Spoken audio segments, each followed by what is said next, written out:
This is Karen with newclevelandradio.net, and it is time for Heart Mojo with Melinda Smith.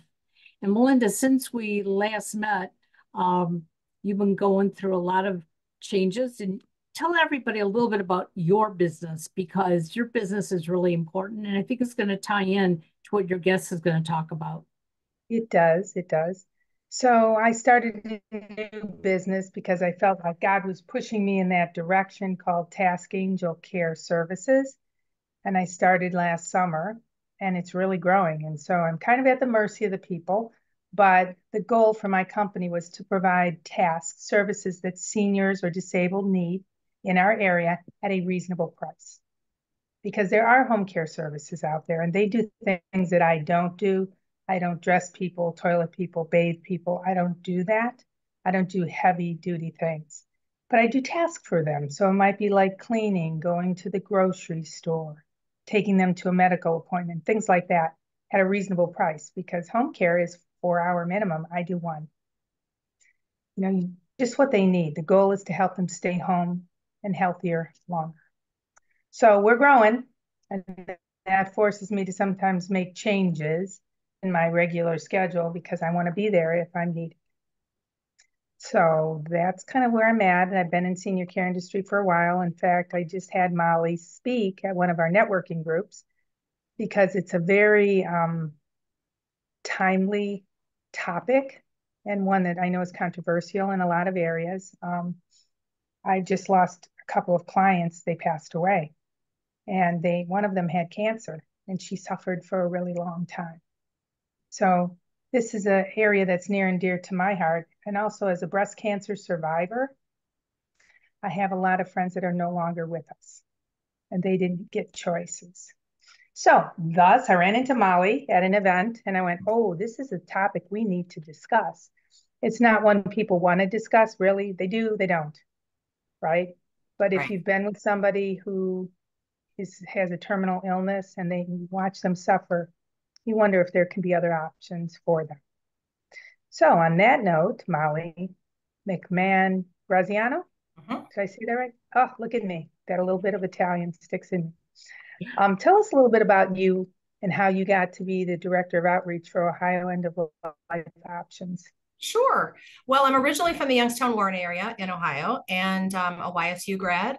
And after YSU, I went and I worked for the food bank originally, and then I got promoted to the executive director there. So I probably spent about 10 years working with hunger insecurity, hunger issues, took a little slight detour into the assisted living long-term care world.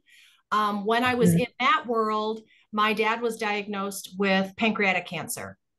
And at the very same time, coincidentally, good, bad, I ended up getting downsized. I was in the marketing role there. And Mhm. so I got to spend that year with my father. So it was a real deep dive into caregiving for somebody because at the same time my dad was living with pancreatic cancer, my mom had already been diagnosed and was living with COPD. So, because my parents were a little bit older when I was born, I kind of was a younger caregiver in my 30s, which was not near the resources that we have now, which I'm always trying to make sure that people access the resources that they have now. Because when I was going through this, it was really very lonely. There was a very super steep learning curve. So, one of the things I really wanted to do was make end of life easier for people. And when I say easier, obviously I'm kind of doing that in quotes. It's never easy, but Right. my parents gave me an amazing gift. And that amazing gift was they had everything prepared. We had conversations about end of life. So when that time came, I was able to grieve and be their daughter and not be overwhelmed with all of the bureaucracy, frankly, that does go along with death, and there's no getting around it. Right. So I'm always just so grateful that they gave me that gift because when you're younger and your parents are like, if something happens to your dad now, you're like, oh, stop talking about that. I don't want to hear. Right. You do illogically think your parents are going to live forever, even though you know logically that that's not going to happen. But they just really continue to have these small little conversations. So after my dad died, I had the opportunity to go and work with Life Bank, which is the organ recovery organization for Northeast Ohio, and had never really done anything like that, but thought, you know what, I learned so much from that caregiving and end of life experience, and I wasn't uncomfortable in that world. So I started out as a hospital relations coordinator, eventually became the director of hospital relations there. So me and my team, our job was to work with all of the hospitals in our service area to help them develop and optimize their organ and tissue donation programs, because they were required to do that as part of their Medicare, Medicaid funding.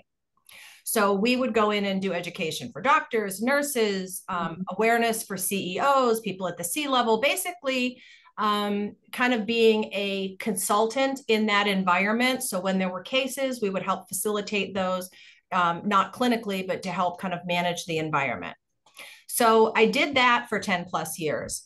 And then that was hard, because that was a 24/7, 365 job. I'm just going to interrupt for 1 second. One of my friends who recently passed away, we did organ donation with Life Bank. Okay. So I'm very familiar with it, and you guys did an awesome job. Life Bank does amazing work, and it was a privilege to work there. I met so many amazing healthcare people, the families in their darkest hour, being able to make that decision to help somebody else when these are usually sudden tragic deaths when you're looking at organ donation because of the nature of the injuries. And that it always, it was just a reinforcement of humanity to be able to see people to make that decision in their darkest hour. And I really enjoyed facilitating that process, because I knew it was having a direct impact on not only helping the donor families but honoring the donor's wishes, but also hopefully, somebody was going to hopefully get a transplant and be able to, live longer and better, or whatever that looked like for them. So, but I took a year break from that, and I got an email, and I don't even know how I got this email, because I was not on this mailing list. It was for the Cleveland Heights Library. And a woman was coming to talk about medical aid in dying. And I thought, well, I've always supported medical aid in dying, but I didn't know anybody was doing anything in Ohio. And I thought, oh, that'll be kind of interesting. I'm just going to wander down to the library and learn a little bit more about that. So I went down and I met Lisa, and Lisa Vigil-Shattinger is our executive director. And we just kind of started talking and clicked immediately. She is a nurse by trade. And I had spent by this point, 25 plus years being in nonprofit leadership. And she was trying to build a nonprofit. And I already knew, how to work with medical people. So we just kind of teamed up, and we've just been growing the organization, which is Ohio End of Life Options, since about 2016. Well, you had the perfect beginning to go where you're at now, for sure. Yes, it was all meant to be. That's what I said. That's why I started what I'm doing, because I work in facilities as well. Right. And I just felt it was time to help people in a different way. Yes, exactly. And that's really what it is. It's just about options and decisions, and letting as many things as possible be 100% patient directed. And that's really what our goal is. Yeah, we give a lot of care to our pets and give them options in life. Right. But we don't do that for people. So, no, so tell us something about your Ohio. Go ahead. No, I'm sorry. Go ahead. No, I said, tell us a little bit about how now you're there. How are you moving forward? Give us some of the background for Ohio. Okay. So Ohio End of Life Options was founded by Lisa in 2016. And Lisa has a really interesting story, and she kind of came to this in a unique way as well.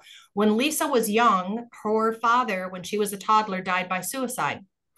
And later in life, after her mother had remarried, her stepfather was diagnosed with cancer out in Oregon, and used Oregon's death with dignity law to be able to use medical aid in dying to end his life peacefully and on his own terms. So when Lisa came back from Oregon, from her experience, because she was there when his name was Jack Rowe, Dr. Jack Rowe, when he died, she came back and was telling people about the experience and how profound it was. And her mother, who's also a nurse, they just decided they really needed to talk about it and kind of open up and be more transparent and start having these conversations. So when she came back, people were like, well, why aren't we doing something like that in Ohio? I want options at the end of my life. So she just decided to found this nonprofit, and we have grown remarkably. We're still a grassroots. You know, Ohio's a big state, and there's a lot of things going on advocacy wise, but we have grown our email list. We've grown our social media following. Lisa presents nationally and regionally. I've worked nationally for Death with Dignity National Center for 2 years. So we've been fortunate to be able to kind of have the perspective of best practices from what's happening across the country, and then hopefully bringing those to Ohio and developing some of our own as far as advocacy and education and awareness.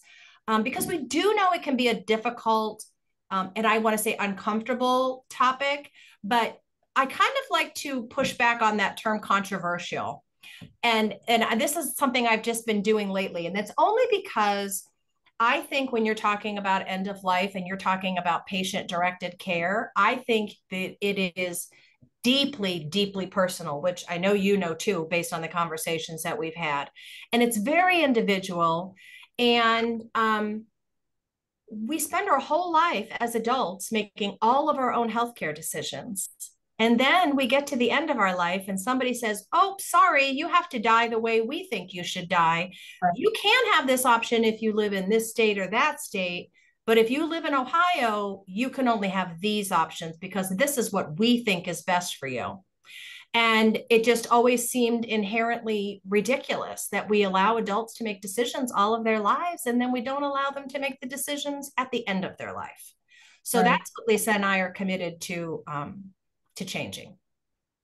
Well, it's interesting having to go with one of my clients through palliative care to hospice. Mm-hmm. Because of the laws, the problems with opiates in the state, yes, they don't give them even that luxury of a little less pain because they're afraid they're going to get addicted. Well, you know what? You're dying. Right. Doesn't matter. You're not going to get addicted. You need it to be comfortable. Yes. So our pendulum, forget about the pendulum being where you are at. It's even all the way back on this side where, well, we want you to meditate and we want you to do this and that'll help you feel better. And the truth is, it's not going to. It really isn't. And I feel you're at a certain point, you need pain meds. Hospice's hands are tied to a certain extent. And I think they do such remarkable work. The first thing we do is we encourage everyone to do a couple of things. Make sure you have your advanced care documents in order. And when you get that diagnosis, the first thing we'll say when we talk to you is please, please, please seek out a palliative care consult. Get enrolled in hospice as early as possible, because I think hospice does so many wonderful things. Unfortunately, their hands are tied in certain areas, but I do think that they are a voice for patients and families. When my dad was dying, we had a hospice. My dad was on hospice. And honestly, I could not have navigated that situation any better. I mean, she was so magnificent because she taught me as I was going along, and I had nobody to ask questions to because my mom was really overwhelmed that she was losing her partner. My siblings did not live locally. I had one website that I was able to find that had any support on this was back in 2000, on pancreatic cancer. But I had a hospice nurse who kept me so educated and informed about this is normal, that's not normal, here's what you need to look for, call me if this happens. So I never felt, did I feel scared? I think, of course, I felt scared and unsure. I was in unsure, in unsure territory. But I knew I always had somebody to call. And that was really, I think, one of the bigger blessings we had for hospice, because had I not, I probably would have panicked and called the hospital. And then my dad would have been going back and forth to the hospital for numerous days instead of being able to stay home and get the support from hospice that we did get. So Lisa and I are huge supporters of hospice and palliative care. I think it's important for listeners to know that not all hospice groups are equal. Yes. We learned that when my mother was ill.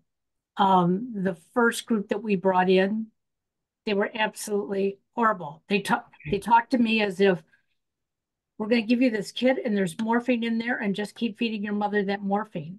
Right. And it was like, but it's going to kill her. Oh no, it's going to keep her comfortable. Yeah. But she's not uncomfortable yet. Why would I keep doing that? And we switched, I mean, I was a basket case, but I made a few phone calls and switched. But that group, because they're in Michigan, when I came back to Cleveland, I had no support. I had no, Yeah. I had to go seeking out support. So I think it's important that you do your research. And like Homework. we talked Yeah, about do your earlier, homework. yeah, You make a do very it good early. point. Do People it don't early. even know that they can initiate it on their own. And you are going to find different hospices that, you know, some are going to be better than others, like you said, and some you're just going to jive better with. They might have a philosophy of care that is more, you know, just kind of matches what you or your mom or the patient want more than another kind of hospice. And well, it's interesting. She advocating said, for yourselves. I'm sorry, didn't mean to interrupt. It's interesting you said that they said just give her morphine. This particular hospice that this particular client was working with, they kept a pill count every day. So if you took over, you were out. They did not keep you on as their, patient, which is very interesting that they can do that. The other thing is, I think people don't understand that hospice is not there 24 hours a day with you. They come if you call, but they're not there 24 hours a day. And so that's something that people have to think about. You're trying to maybe extend their life or make them more comfortable, but there's nobody there with them. And if you're working, that makes it very hard. You have to have an additional caregiver to be there. It does. It does take a village, as it does take a village to help. Absolutely. Yeah. Absolutely. The other thing is they're not necessarily there right at the end either. They might happen to be there at the end, right? When the patient moves on, but they're not always there. So that's something that an individual has to know. They might look into doulas, end of life doulas. Are you familiar with them? They're great. They spend more time there. I think they're a great member to have on the team for sure, if that's something that you can afford to do too. Right. It adds up. Yeah. Certainly, even myself, even though I try to keep myself reasonably priced, sometimes I'm there just for the comfort of the individual, to give a break to a person who might be stuck with their parent all day, or sitting with their parent, not necessarily stuck, but you know what I mean. And to give them a break, to give them some other way to move forward. Right. So given that we know hospice has changed with the medications that they use and how they dispense them, I think that's even a case for more people to be able to look into end-of-life options, because they're just in pain and they're scared.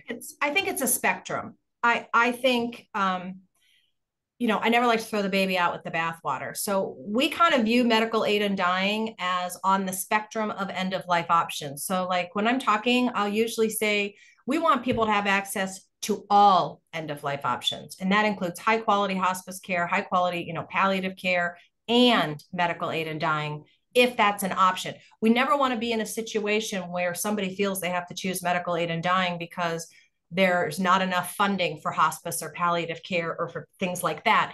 So we want to be really careful that we're all kind of working together for what's in the best interest of patients and families. So we just kind of view it as that last option on the end of life spectrum. But over 90% of the people that actually use medical aid in dying in states with laws are enrolled in hospice at the time. So the laws are written such that if I am diagnosed with cancer and say I've been in treatments for a number of years and I've reached the point where the physicians have said to me, there's really nothing else that we can do, and I want to have a conversation, if I live in a state with medical aid in dying, and I want to have a conversation with my doctor about that option, the laws are written that when a physician has that conversation with you, they must present every other end-of-life option along with that. So what usually happens anecdotally is that people actually get enrolled in hospice earlier, which is great. You want people enrolled in hospice as early as possible because we don't have long hospice stays either. And that's not great because you want to be able to develop that relationship, have all the services that are available through hospice, you know, spiritual care, social worker, everybody. You want to be able to kind of get to know your team. And that made a big difference for us with my dad, because my dad was on hospice for like 4 months, which is a long time when you hear stories about people who haven't been on hospice for like 3 days and then they die. Some So people get better. They go on hospice and they get better and some go off people hospice. do. And if you do, that's great. You get off and you can get back on. And I always tell people, especially like, and that are getting Medicare reimbursement, you are entitled to this benefit. Make sure that you are accessing it. So over 90% of the people that use medical aid in dying are enrolled in hospice because they're very, very focused on what the quality of their life looks like and what the quality of the end of their life is going to look like. So where is it legal? It's not legal in Ohio, right? It's not currently We're legal working in on Ohio. that. And I say currently because we're working to change that. So right now it is legal in 10 states and DC. So I can name them all if you'd like me to, or I can just, Sure. okay, let me see if I can remember all of them. Okay. It's a test. New Jersey, I know this is my quiz. New Jersey, Vermont, Maine, Oregon, which is one that most people know about, Washington, California, Colorado, Ohio, New Mexico. You can use the law in Montana, but it is a state Supreme Court decision, so it's not technically a law, but it's decriminalized. So medical aid in dying can happen in Montana as well, and then Washington D.C. But you mentioned Ohio, not Ohio yet, though. No, it's not in Ohio yet. But over 20 states introduced legislation this year because we're coming into where baby boomers, Gen Xers, everybody is like, oh, I don't think so. I want some options as to what the end of my life looks like. And they're really starting to be a voice for this movement to say, and again, it can be anybody, any age, but obviously most people that are a little bit older have developed a cancer. Cancer is the main reason people look into medical aid in dying.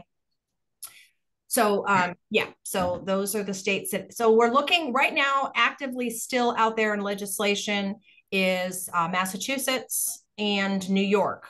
We're waiting to see if New York's going to squeeze out a vote this year. So where do you think we are in Ohio on that move forward? How does it look for Ohio?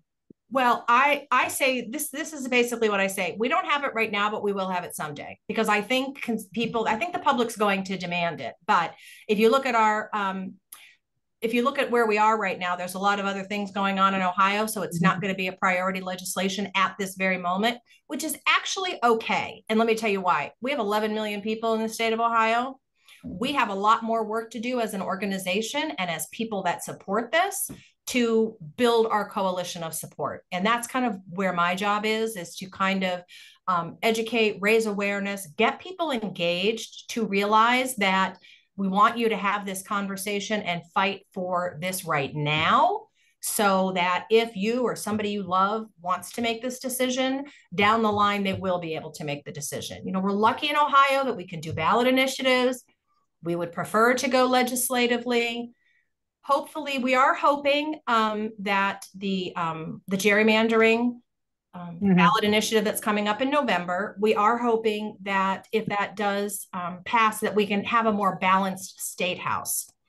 Because when you look at survey numbers across the country, and then we did a survey in 2018, it's around 70 to 74% of Americans. So about 7 out of 10 Americans at least feel that medical aid in dying should be an option for mentally capable, terminally ill people. That's a really high number when you're looking at advocacy issues. So especially I'm sorry. Especially with what you see in other areas for advocacy. Yes. But the thing is, people aren't thinking about it. People aren't necessarily what we have to do is to say, let's get you educated now. Let's get you advocating now. Let's get people voted in that when you go to a candidate forum and you raise your hand and say, I want to know what your position is on medical aid in dying, that's a factor in who you're actually voting for. Right. Because you want to make sure things are safe, right? You want to make sure things are safe. The laws, healthcare providers. Yes. And the laws are really incredibly well done. We have over 40 years of collective data from the multiple states. There are no verified cases or cases of abuse or coercion. The laws work as intended. Every law is written a little bit different, but the basic framework is that there is a multi-step eligibility process. So probably the easiest way for me to explain it is I'm diagnosed with cancer. I live with cancer for a while. I get treatments. I, hopefully have good quality of life, good, pain management control. But there may come a time when the doctor says there's nothing else they can can do. And we just kind of, so then I'm going to have a conversation with my doctor about what my options are. And right now, one of those options in Ohio is not medical aid in dying, which medical aid in dying would allow me as the terminally ill patient. Only the patient can request medication from the doctor. So I would actually have to request medication from my physician after going through the eligibility process. Then I would have to request the medication. My husband can't request it. My sister cannot request it for me. No one can request it for me but the patient. And that's to ensure first person consent. So what happens? This is the part that always bothers me from what I've heard before in conversation. Is you speak a lot about cancer patients. So unless the cancer is in your brain, usually you're still able to communicate your pain level and all of that so that you could request it. And I'm assuming you have to request it and use it in a certain length of time. I don't know if you can just stockpile it, but there's other long-term diseases that don't have pretty endings. But by that point, the individual not able to verbalize most of the time or say what they want. So that part always concerns me.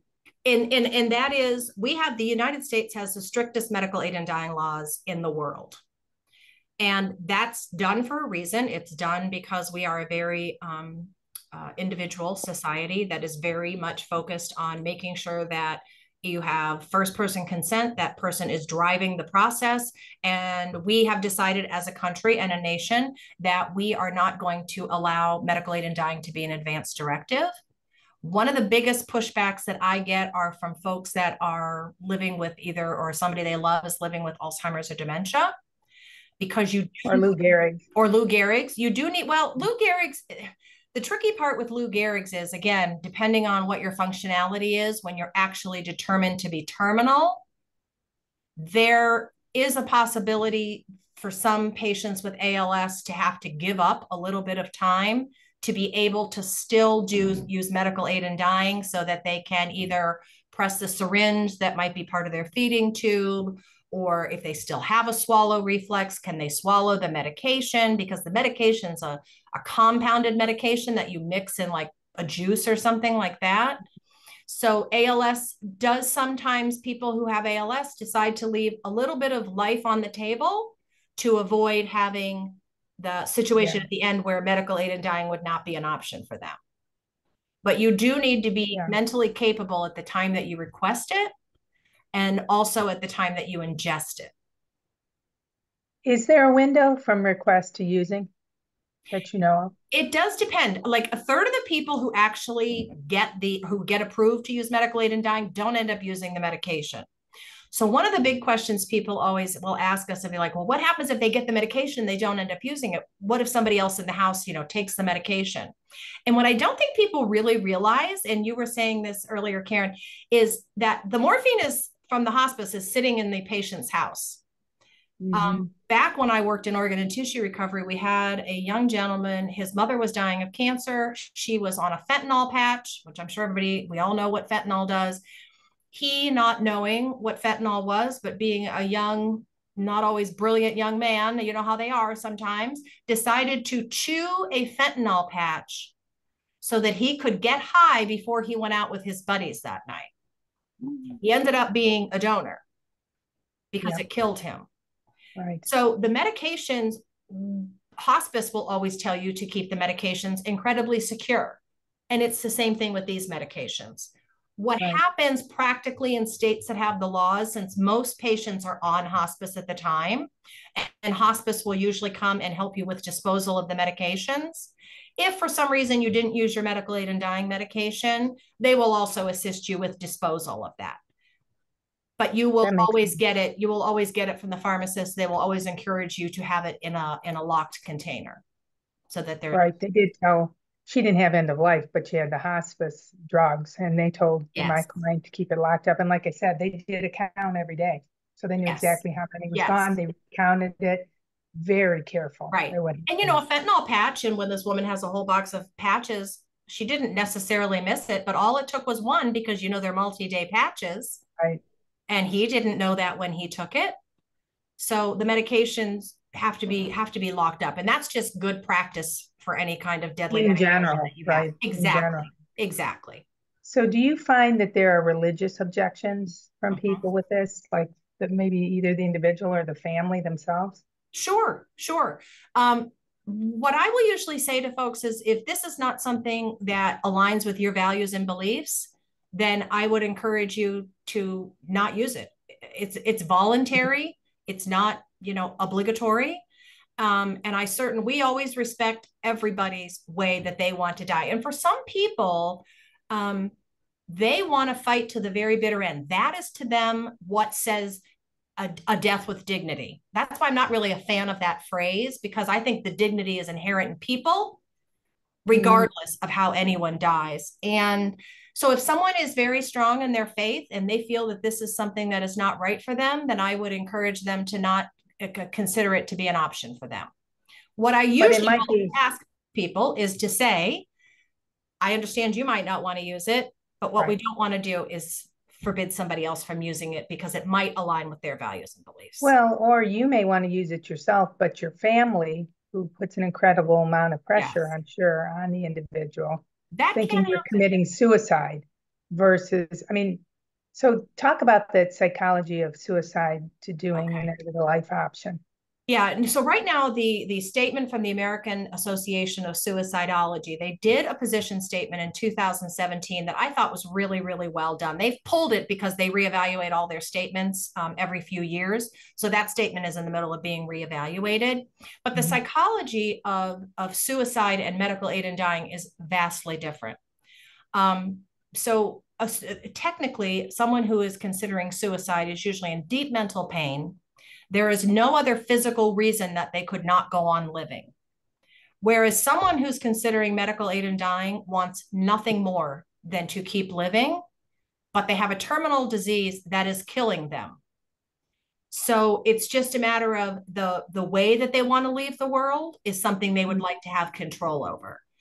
So suicide often happens, like with Lisa, our executive director, when her dad died when she was a toddler. He went to a hotel room and he used a gun and shot himself in the head. He was alone. It was violent. He was in the midst of a deep depression. Whereas when Jack died, her stepdad, using Oregon's death with dignity law, they were all together.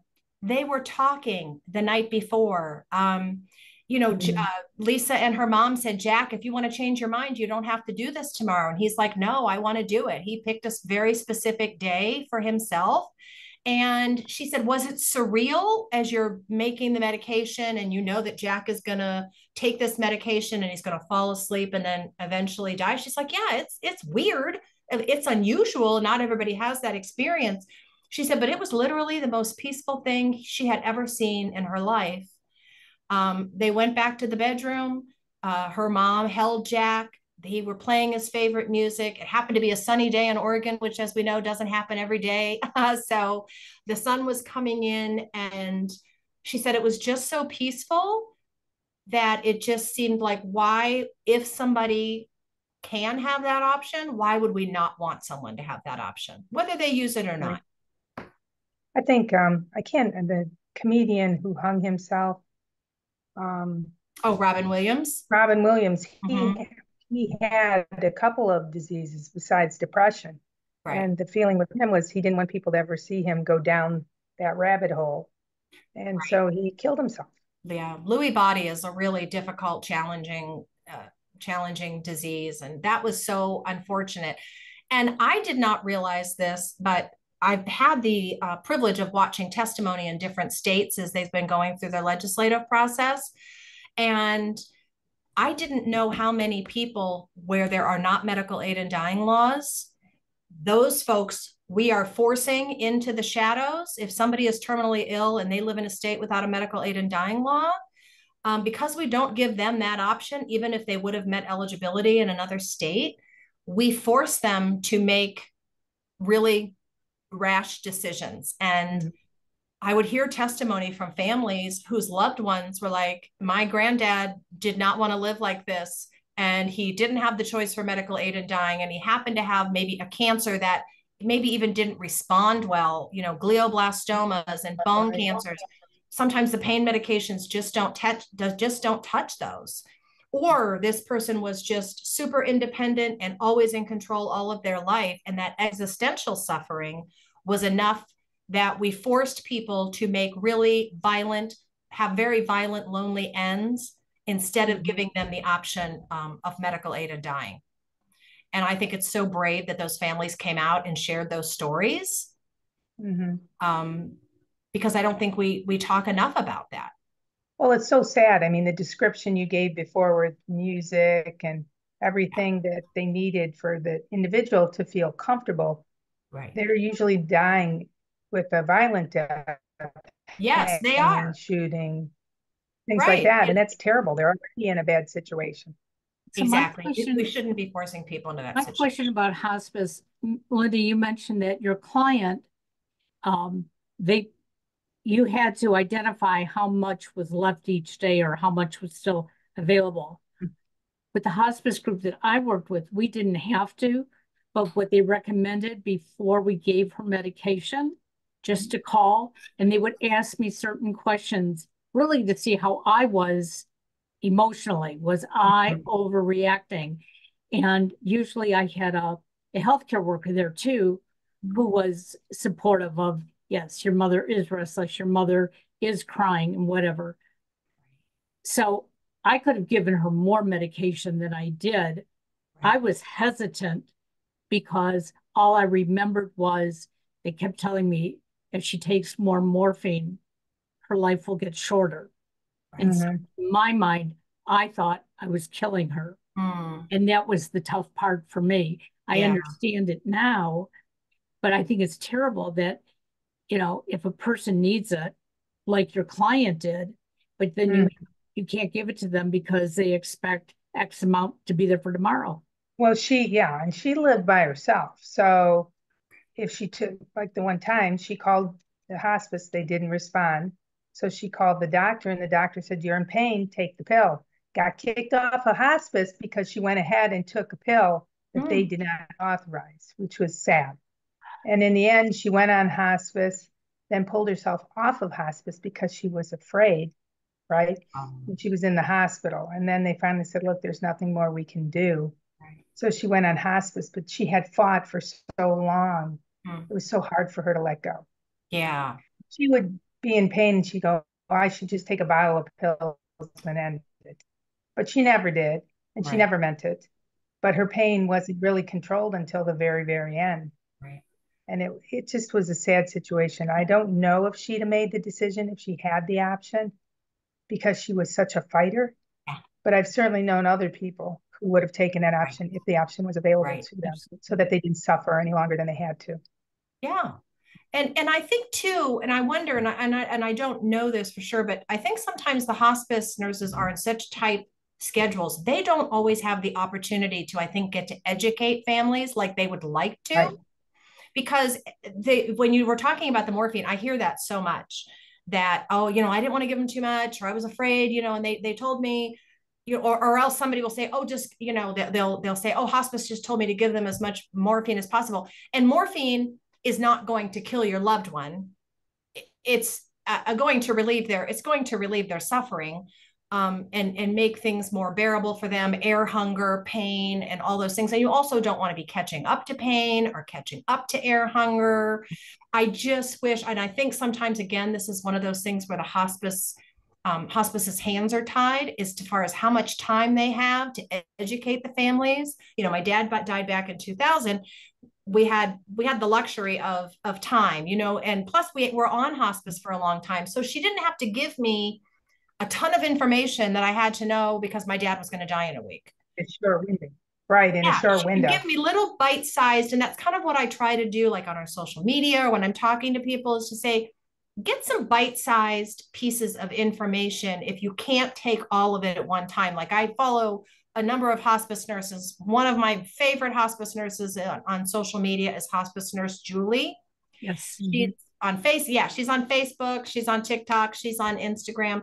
And I will always tell somebody, if you have somebody that is not well and they are going to be dying and you are overwhelmed thinking about the dying process, to follow her. She gives the most wonderful bite-sized little education pieces on that very gently help you to understand what might be happening with your loved one. Right. I want to just jump into the insurance issue because we're almost out of time. Okay. And, you know, we've all been told if you commit suicide, your insurance doesn't pay. Right. So how does that fit with the end of life? Right. And we had this question asked when you asked me to speak at the senior event too. And this is one of the things that folks will, so generally insurance will usually not cover the medication. But the medications are basically standard medications that are just kind of used in larger doses. But when it comes to life insurance, medical aid in dying does not interfere with your ability to get to cash out a life insurance policy. And the reason is because every U.S. law is written that the underlying cause of the death, the actual terminal condition, is what is listed on the death certificate. Okay, that makes sense. Yeah. So if you die, if you used medical aid in dying because you were dying of colon cancer is what will be on your death certificate. That makes sense. Total sense. I didn't think about it. Because that's ultimately what would have killed you or killed you. This is just. So we're in Ohio. We talked about, yeah, true. It just was a little ahead of the natural process. That might be looking at this legislation. How do you support that? What can you do to move it forward? So what I would encourage everyone to do is they can always come out and visit our website, which is ohiooptions.org. Follow us on social media. I try to do a lot of education on social media. We try to provide resources. We try to give people value related to caregiving, grief, and also medical aid in dying. Invite us to come out and speak to your organization. We can tailor conversations to whatever the audience is because we know everybody's kind of in a different place. So we always try to meet people where they are. People can always donate. We have a 501c3 that does our awareness and education work. And we have a 501c4 that's our political arm that we're just kind of getting up and going and funding. So folks have options there too. Volunteer. We have a petition of support campaign that's going to be a multi-year campaign. We encourage, if you haven't signed that petition already, to please, it's right on the front page of our website at ohiooptions.org. Go out there and sign that petition. And if you would like to go to local community events and get other people to, get more information or to sign the petition, we always need volunteers to be out there talking to folks too. Because what we found is this: most of the time when we tell people what medical aid in dying is and we clear up those misconceptions or disinformation or misinformation that's out there, most of the people, and again, like I said before, 7 in 10 believe that people should at least have the option. Whether they decide to access it for themselves is different, but we just want people to have that option. So at the moment now, could somebody move to a state? There's two states. Two states, Oregon and Vermont. Most of the states in the past have always had a residency requirement. In 2023, Oregon and Vermont removed their residency requirement. I'm actually going to be doing a program. So if folks are interested in learning more, follow us on social media or sign the petition of support. That'll get you on our email list. I'm actually bringing in representatives from Oregon and Vermont to talk about what that process would look like if somebody lives in Ohio and is interested in going to either one of those states to use it. I'll be honest with you, it's great in theory, and I'm so glad that states are removing residency requirements. It's one of the few medical healthcare options that has residency requirements, so it's time to get rid of all of those. But it can be cumbersome. It can be not fiscally. It's a challenge as far as accessibility, getting there, having to pay somewhere, having to find doctors because you do have to go through the process there. You do have to take the medication there. You cannot go to Oregon or Vermont and bring medication back to Ohio. That is illegal. So you have to be able to carry out the whole process in those states if you chose to use it. Okay. That's a lot of information. We're at the end here. Give us, first of all, Karen will make sure everything is in the show notes. So all your information will be in the show notes. And hopefully we touched on each subject that will help or him come to you. No, thank you. This is great. Anybody that's thinking about this process or. Yeah, once we, I always say, do you have any last words for? I was just going to say that we're kind of watching the program. We're kind of like Field of Dreams. You know, we have found that once we tell people this is an option and we invite them to the movement, people come to the movement. And our goal is just to get as many Ohioans on board, because at the end of the day, this is going to be a constituent driven issue by the voters of Ohio who want to see this change. Well, thank you so much for joining us, Molly. Thank you so much for your time. Thank you for having me. Thank you. Bye-bye now. So lucky to have you on. Thank you, Melinda. I appreciate it.